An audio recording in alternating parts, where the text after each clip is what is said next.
Cantonment Bollaram రాష్ట్రపతి నిలయంలో ప్రతి సంవత్సరం శీతాకాలంలో బొల్లారంలోని రాష్ట్రపతి నిలయంకు విచ్చేస్తారు.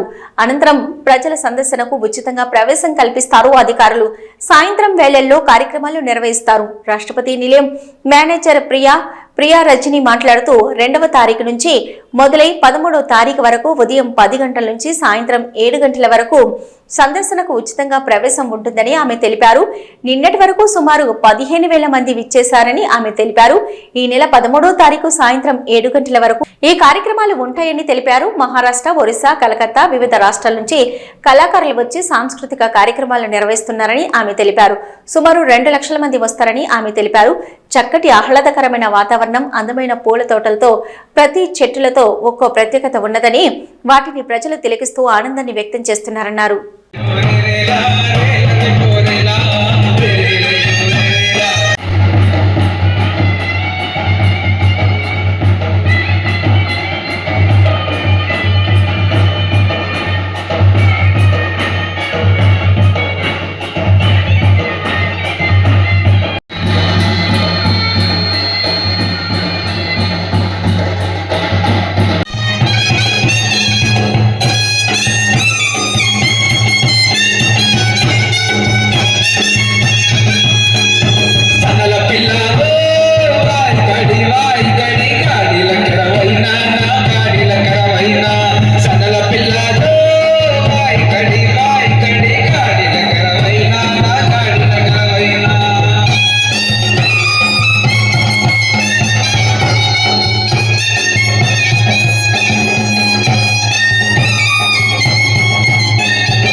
నిలయంలో ఎస్టేట్ మేనేజర్గా వర్క్ చేస్తున్నాను.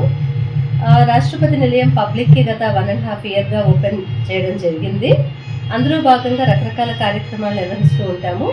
నిన్న 2వ తేదీ నుంచి 13వ తేదీ వరకున ద ఫస్ట్ ఎడిషన్ ఆఫ్ ఉద్యానోత్సవ్ని ప్రారంభించడం జరిగింది. ఈ ఉద్యానోత్సవ్ కార్యక్రమాన్ని లాంఛనంగా ప్రెసిడెంట్ ఆఫ్ ఇండియా ఇక్కడికి వచ్చినప్పుడు శీతాకాల విడిదిలో అనౌన్స్ చేయడం కూడా జరిగింది. ఈ కార్యక్రమంలో నిన్న ఈరోజు చూసుకున్నట్లయితే సుమారు 15,000 మంది పబ్లిక్ విజిట్ చేశారు. ఈ కార్యక్రమం యొక్క ముఖ్య ఉద్దేశం ఏంటంటే పుష్పాలంకరణ అండ్ ఫ్లోరల్ డిస్ప్లేస్ పబ్లిక్కి తెలియచెప్పడము అండ్ రాష్ట్రపతి నిలయంలో ఉన్న నేచర్ని పబ్లిక్కి తెలియజెప్పే విధంగా ఈ సౌత్ సెంట్రల్ కల్చరల్ జోన్ ద్వారా డిఫరెంట్ స్టేట్స్ వారి పరిధిలో వచ్చే స్టేట్స్ నుంచి ఫోక్ ఆర్టిస్ట్ని తీసుకొని రావడం జరిగింది. మహారాష్ట్ర నుంచి మనకి బ్యూటిఫుల్ ఫోక్ పర్ఫార్మెన్సెస్ ఉన్నాయి. అలాగే ఒడిస్సా నుంచి పర్ఫార్మర్స్ వచ్చున్నారు. అలాగే తెలంగాణకు సంబంధించిన కూడా ఫోక్ ఆర్ట్స్ పర్ఫార్మెన్స్ కూడా ఈ 15 రోజులు రోజు కూడా పర్ఫార్మెన్సెస్ చేయడానికి ఆర్టిస్ట్ అందరూ కూడా రావడం జరిగింది. ఈ 3-4 రాష్ట్రాల నుంచి వాళ్ళ యొక్క ఫోక్ ఆర్ట్ని ప్రమోట్ చేసే విధంగా కల్చరల్ ప్రోగ్రామ్స్ని డ్రామాస్ని అన్నింటినీ కూడా వాళ్ళు డిజైన్ చేయడం జరిగింది. ఇంతవరకు ఎంతమంది విజిటర్స్ సందర్శకులు వీక్షించారు మేడం? ఇది నిన్న ఉదయం నుంచి పబ్లిక్కి ఓపెన్ చేయడం జరిగిందండి. నిన్న సుమారు 6,500 మంది వచ్చారు. ఈరోజు 7,000 మంది వరకు కూడా దాటారు. అండ్ వీకెండ్లో మేము ఎక్కువ నంబర్స్ ఫ్యామిలీస్ని ఎక్స్పెక్ట్ చేస్తూ ఉన్నాము. ఓవరాల్గా ఈ 12-13 రోజుల ఈవెంట్లో ఒక 2 లక్షల మంది విజిటర్స్ ఖచ్చితంగా ఉపయోగించుకుంటారని చెప్పి ఎక్స్పెక్ట్ చేస్తాం. 12th last madam? 13th is the last day. 13th is the last day. So how many members peoples you are expecting madam? 2 lakh పైన మేము ఎక్స్పెక్ట్ చేస్తున్నాము. వీకెండ్ లో క్రౌడ్ ఎక్కువ ఉంటుంది అనుకుంటున్నాము. దానికి తగ్గట్టుగా రిజిస్ట్రేషన్ ఏర్పాట్లు చేయడం జరిగింది. పార్కింగ్ ఫెసిలిటీని ఇంప్రూవ్ చేయడం జరిగింది. డ్రింకింగ్ వాటర్, మొబైల్ టాయిలెట్స్ అన్నీ కూడా ఏర్పాటు చేయడం జరిగింది. సెక్యూరిటీ పర్సనల్ని కూడా ప్రాపర్గా డిప్లాయ్ చేయడం జరిగింది. సో ఇక్కడికి వచ్చే విజిటర్స్ ఇబ్బంది పడకుండా ఉండే విధంగా తెలంగాణ టూరిజం డిపార్ట్మెంట్ ఆధ్వర్యంలో ఫుడ్ కోర్ట్స్ని కూడా ఎస్టాబ్లిష్ చేశాము. సో ఇక్కడ వచ్చి ఒక 4-5 గంటలు చక్కగా ఈ ఉద్యానోత్సవం చూడొచ్చు. అలాగే ఇక్కడ ఉన్న అట్రాక్షన్స్ అన్నీ కూడా రాష్ట్రపతి నిలయంలో ఉన్నవన్నీ కూడా ప్రజలు సందర్శించవచ్చు. పబ్లిక్ ఇక్కడ హైదరాబాద్ నుంచి వస్తున్నారు మేడం? వేరే చుట్టుపక్కల ఉన్న జిల్లాల నుంచి కూడా వస్తున్నారు. రైతులు వస్తున్నారు, స్కూల్ చిల్డ్రన్ వస్తున్నారు అండ్ రెసిడెన్షియల్ స్కూల్స్ నుంచి కూడా బస్సెస్తో చాలామంది విజిటర్స్ వస్తున్నారు. నిన్న ఈరోజు మ్యాక్సిమం క్రౌడ్ మాకు స్కూల్స్ అండ్ ఫార్మర్స్ ఉన్నారు అనేవి. అలాగే హార్టికల్చర్, సస్టైనబుల్ లివింగ్ గురించి కూడా మినిస్ట్రీ ఆఫ్ అగ్రికల్చర్ ద్వారా అలాగే డిపార్ట్మెంట్ ఆఫ్ హార్టికల్చర్ ద్వారా రకరకాల స్టాల్స్, అలాగే ప్రజలు వాళ్ళకి ఏదైనా నచ్చిన వస్తువు కొనుక్కునే విధంగా పర్చేస్కి కూడా స్టాల్స్ ఏర్పాటు చేయడం జరిగింది.